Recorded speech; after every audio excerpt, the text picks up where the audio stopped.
Fynbos industry.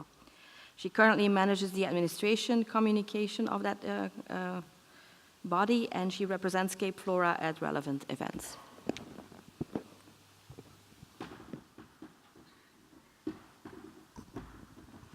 Good morning, everybody. Thank you for the introduction, Anne. My name is Elzette Schutte. I'm the operational manager for Cape Flora and also for SA Berries. This is my boss. Okay, so today I'm going to give you some feedback about, or some background information about ornamentals, but also Cape Flora, which is Fynbos, so it's a bit two different industries, really. So we're first going to touch on some history of the ornamentals. Cape Flora will talk about some background, some statistics, and then I'm going to touch on domestication of Fynbos, and then a couple of breeding slides. Okay, so the South African cut flower industry started around 1930, around Johannesburg, basically by some Dutch and South African growers. In those days, they just took the flowers to a centralized store and they all agreed on a price, and that was it. But as the demand grew over the years, there was a need for an auction house. So that's how they started. So they started Multiflora. It was based in Jeppes Street in Newtown, Johannesburg. And in those days, the Christmas markets and the Mother's Day markets were massive, and they produced a lot of flowers for those occasions. And those are also, it was usually mainly flowers grown from seeds and bulbs.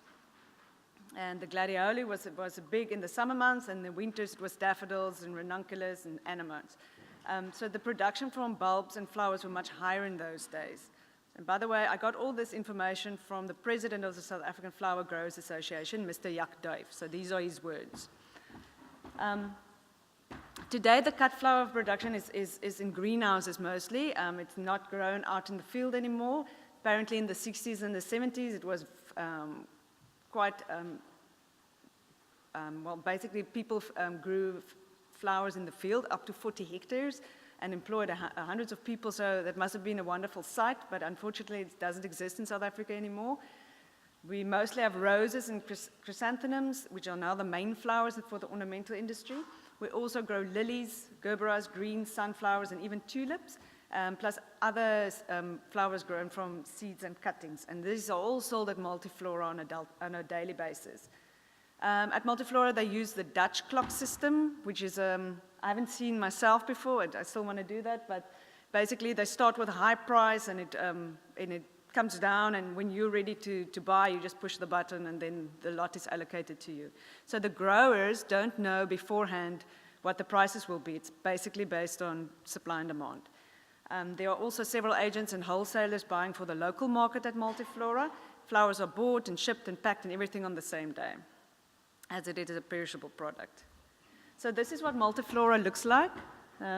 There's your clock system over there, and that's just a view from the floor. Okay, so most of the growers of the South African ornamentals are based in Gauteng and the Northwest and Mpumalanga, and we have some rose growers in the Free State. KwaZulu-Natal also produces flowers. They send also to Multiflora, but also to some wholesalers in Durban. And we have some pincushion and protea farmers in KwaZulu-Natal as well, but they mainly export, but they also do send to Multiflora. In the Cape, where you are now, if you're not sure, it's mostly proteas and fynbos. And if we compare South Africa to other African countries, such as Kenya and Ethiopia, our industry is very, very small. Cape Flora makes out most of our produce, which about 85% of our export commodity, so the fynbos, the proteas. And the rest are chrysanthemums, greens, and a mix of other summer flowers. So our main markets are Europe, Asia, the Middle East, Russia, and America. And Holland used to be the big export hub due to the fact that they have a great network. But just as it is in the fruit industry, people are trying to work more directly with the growers. So they're trying to cut out the middleman. So that's why there's more direct business. And the value of our industry is about 500 million rand. And if we look at the main cut flower producers in the world, it's Kenya and Ethiopia in Africa, and Ecuador and Colombia in Central America. And interesting to note that most countries have their own flower production, but they cannot keep up with the demand, so that's why they have to import. And in South Africa, we use both air freight and sea freight as a mode of transport. Air freight, obviously, mostly, because it's such a perishable product, but our Cape Flora, some of the varieties are strong enough to go out on the vessel. Right, that was ornamentals. Now I want to move on to Cape Flora. So if you think about proteas, and do you think about an arrangement like this that your grandmother had somewhere in the house, or maybe when you went to the funeral, you saw something like that? Because that's what many people associate with proteas. But I can assure you the times have changed, because this is what it looks like now. It's trendy, it's beautiful, it's in demand, it's fashionable. And these are just a couple of pictures that I took off the social media. It's massive in the wedding industries, so very, very popular. So Cape Flora, in a nutshell, our industry is about 1,000 hectares of cultivated product. We have about 200,000 hectares of product that can be field harvested, depending on well, we have a lot of field fires the last couple of years, so I guess that might be less now. But we do export about 80% of our product, and Cape Flora has a statutory levy income, and we spend almost 50% of our income on research, and I'll get back to that shortly. We use our levy to lever other funding, so basically a 1 rand, and we use 1 rand of our levy to lever about 4 rand from other fundings. So our partners are WWF, Western Cape Department of Agriculture, the Post Harvest Innovation Fund, and the NRF. So perhaps some of you think that Cape Flora is indigenous to South Africa, but it's not only grown in South Africa. It's actually grown in many other countries. And if you look at the Southern Hemisphere, it's South Africa, it's Australia, Zimbabwe, Chile, and New Zealand. And in the Northern Hemisphere, it's Israel, California, Hawaii, and Portugal, specifically Azores. So I mentioned just now that we do focus a lot on research. So I thought I'll just run through a couple of projects that we are focusing on at the moment. One of them is a replant disease project. So basically, when you have a field and you replant into a new variety into the old field, you can sit with some soil diseases and problems. So we were looking at how to mitigate, how to rectify, how to improve. We did run into some problems due to the recent drought. So we are extending this project for another 2 years. Then we had a PhD student who worked on a growth manipulation project, and she actually did brilliant work. There was an article published about her for last week.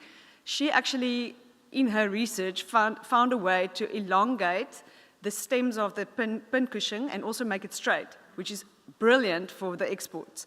So I'll show you the short article on the next slide. Then a massive problem in our industry is leaf blackening. I don't know if last time you bought some proteas and you saw 2 or 3 days later the leaves on the stem start going black. It looks terrible, but it's a problem and we haven't found a solution yet.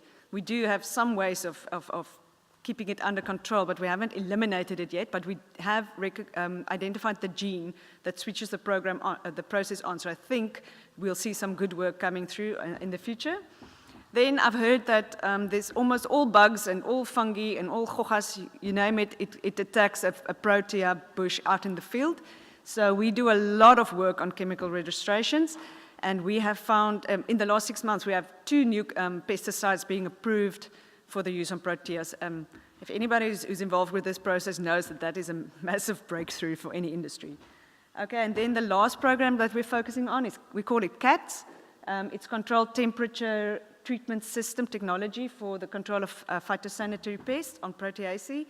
We've funded now a master's student, and we received more funding now for a second round, and hopefully we can work towards the commercialization of this technique.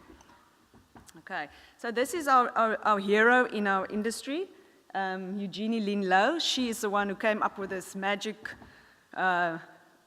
system to improve the longer stem, so she did really good work. And then we have the 2 chemicals. It's pyrimethanol and propiconazole, which are now legal. You can use it on your proteas. So where do we produce proteas and fynbos in South Africa? Well, mostly Western Cape, also a little bit in the Northwest, KwaZulu-Natal, and the Eastern Cape. So these are just a little bit of stats that I wanted to show you. I told you we have about 1,000 hectares of cultivated product, and you can see there about 700 hectares are mainly protea, and the rest are leucospermum and leucodendron and some greens. And it's very interesting. I don't know if you know this, but a protea plant takes about 8 years to get into production, so you have to have a lot of patience. So I will never be able to be a protea producer. You have to wait for many, many years before you start making any money. So this is why what we do is we break the age of the plants up for the industry so they can know what it looks like. So for us, it's interesting to know that 52% of our proteas are between 6 and 17 years old, all the plants now. And leucospermum and leucodendron, it's about, well, it depends, between 5 and 12 years. It's 61 for leucodendron and 43 for leucodendron, other one leucospermum. Okay, so that's interesting to us.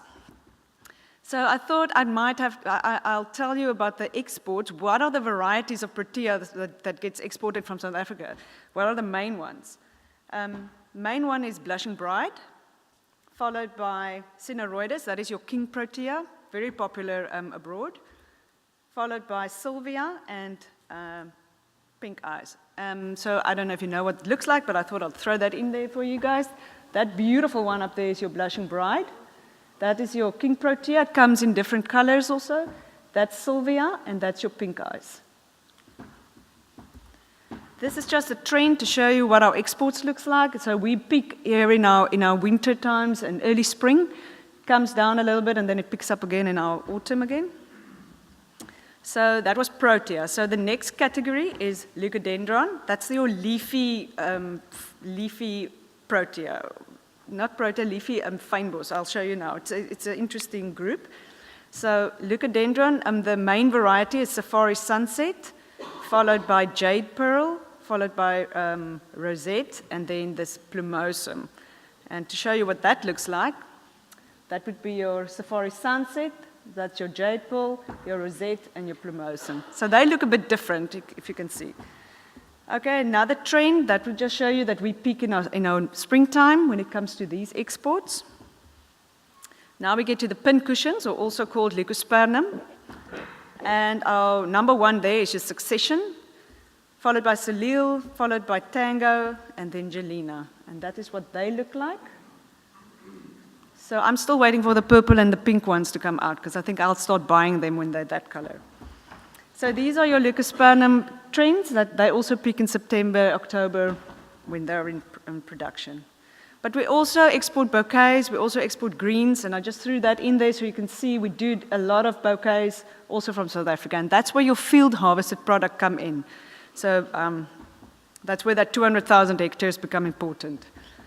All right, so where do we export? We export also to the traditional markets mostly, UK, Europe, Russia, but in the last couple of years there's been a switch or a shift towards the Far East also. You can see they have about 36% of our exports go there. So now I'm going to bring it back and I'm going to talk a little bit about domestication. And funny enough, I'm starting with the wild harvesting, which actually isn't domestication, but I'm going to tell you a little bit about that. So wild harvesting is where it's a smaller industry in South Africa, but it sustains almost 4,000 people is dependent on this industry in South Africa. So the advantages of this industry is that there's almost no capital, it's not capital intensive. The limitations are that the market growth is very small or almost non-existent, and the consistency of supply is very difficult. And you can imagine with a field fire or alien vegetation coming in that it has a massive impact on the lives of these people. The disadvantages of this industry also is the insufficient information to guide sustainable harvesting. We are working on a sustainable harvesting program together with Flower Valley, but we haven't rolled it out yet, but we're in the process. Another problem is the poor quality of flowers. You can, for instance, don't go and try and pick proteas in the field. They don't look well, they're small, But this is where they focus mainly on the greens. So when you buy a bouquet, the green stuff in there, that's from the field. And also a problem for them is, of course, sea freight, because you're mixing a lot of things in a bouquet, and they have different shelf life, so this limits the possibility for sea freight, and it is labor intensive. Okay, so first way of really domesticating fynbos is this broadcast seed sown fields. It looks like this. I don't know if any of you have seen this before. It also has advantages. It increases your accessibility of harvesting and reducing labor cost. Of course, you can have a better control over quality because you can harvest, you can sell, and you can cool all in a shorter period of time. And it's consistency of supply is more sustainable, of course, and then there's some market growth in this department. The limitations are that you can only sow seeds that can easily germinate. So it's cheap and it germinates easily. So that's a limitation. And the disadvantages is, of course, that you're actually interfering with the natural ecology of the area. So you're introducing foreign species, so not so good. So another method then is if you establish plantations from species seedlings. And the advantages here is that you have control over your quality. The limitations are genetic variability in the plantation and flowers that have no difference in appearance from wild harvested species. So I guess the quality is not that good. I'm not sure. Yeah. And the disadvantages are that it's very high in cost. But then we get to, I guess, where we want to be, and that is the intense cultivation from propagated cultivars. So, and the advantage here is that we have complete control over our quality. So what is a cultivar? A cultivar is a cultivated variety. It's true to type.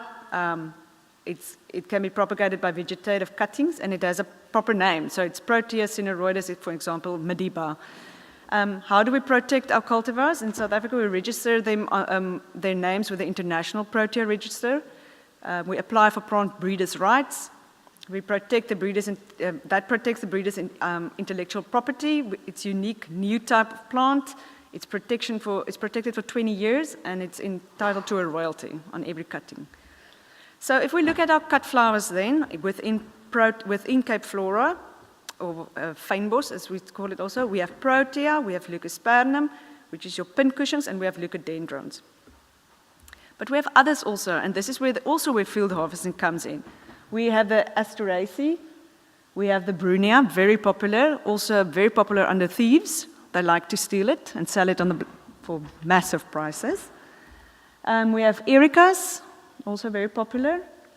These are the Rutaceae.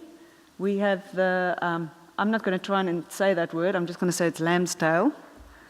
We have Philicas, we have Ristunaceae, which is just grasses, Retsia, Rubica, and then ferns, mimetes, and paranomas.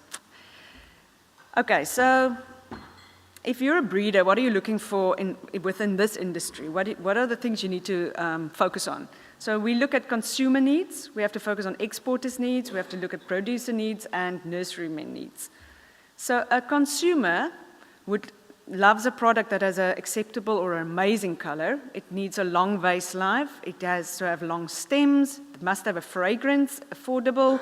It must have a straight stem, acceptable size, acceptable flower shape, consistent availability, variety of types of the product, and unblemished leaves. The distributor has other needs. He wants a profitable product. He wants a sellable product, a product that's able to withstand transport conditions, long shelf life after transit life, easily handled, easily packed. And then you get to a producer, which is even more harder.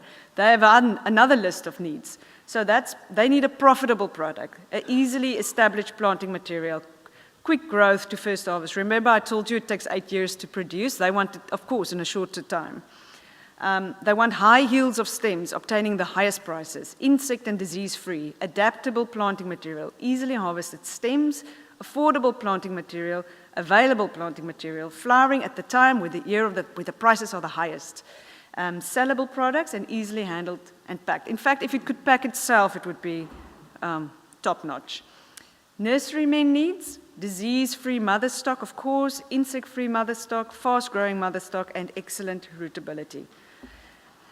So if you want for a list of complete cultivars in South Africa, you can go to the International Protea Register, which is on the DAF website. And also we have a list of commercial nurseries on our website. It's www.capeflorasa.co.za. And I just want to mention these two. This is a future Fynbos. I see Caroline's also here. She'll be involved tomorrow when she gives a presentation at Morgenstad. That is them. They do commercial breeding. And then we have our own ARC, and they have actually bred quite a few varieties. So at the moment, those two are the biggest. So yeah, I just want to thank you very much. And so thank you very much. And I really want to thank Luisa Blumeres at the ARC for helping me with the domestication and the breeding information. Thank you.